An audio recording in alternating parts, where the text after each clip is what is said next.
go to 14. Which of the following will you do first to establish good classroom management?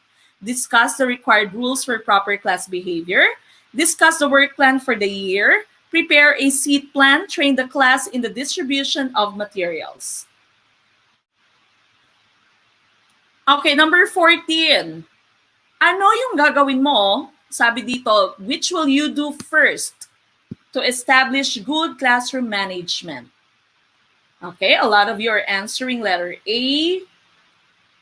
Okay, and that's correct. Letter A is the correct answer. Discuss the required rules for proper class behavior. So yan yung tamang-tama.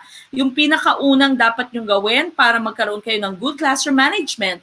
Dapat naiintindihan ng student kung anong bawal at kung anong allowed for them to do. Okay, so the correct answer is to discuss the required rules for proper class behavior. And of course, para dapat din siguraduhin yung consistent kayo sa inyong classroom rules. Dahil pag hindi kayo consistent, maaaring baliin nila. Sasabihin, hindi naman sinabi niya na paparusahan ka or sinabi niya magkakaroon ka ng penalty. Pag ginawa mo to, wala naman eh. Okay lang yan, gawin mo.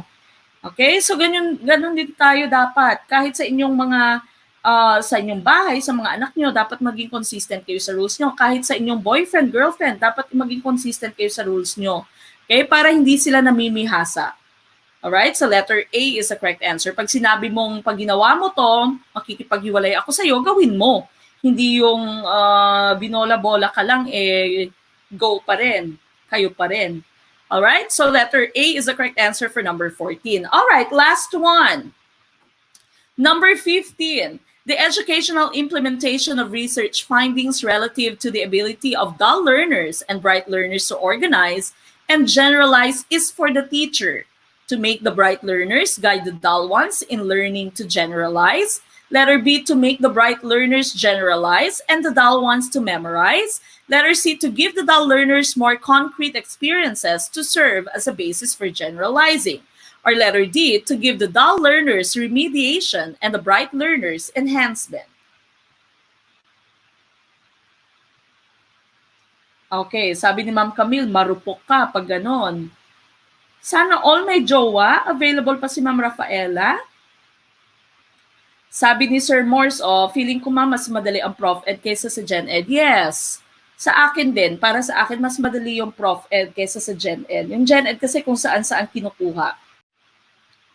Okay, so sabi dito, the educational implementation of research findings relative to the ability of dull learners and bright learners to organize and generalize is, ano bang kailangan mong gawin?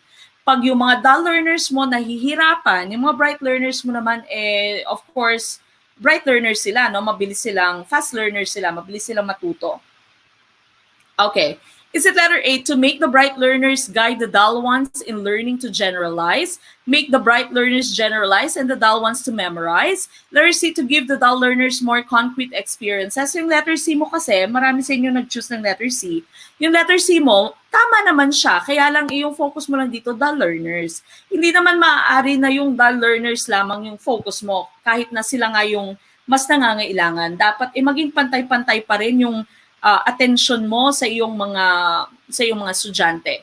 Okay, now the correct answer here is letter D, to give the dull learners remediation and the bright learners enhancement.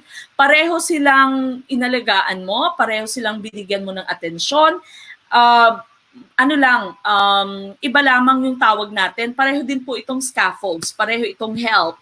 Iba lamang yung tawag natin. Sinabi ko na sa inyo dati, pag nasa slow learners, yung tawag natin sa tulong na binibigay natin is remediation. Sa mga fast learners naman, sa bright students natin, yung tawag natin ay enhancement or enrichment. Okay? So, letter D po is the correct answer.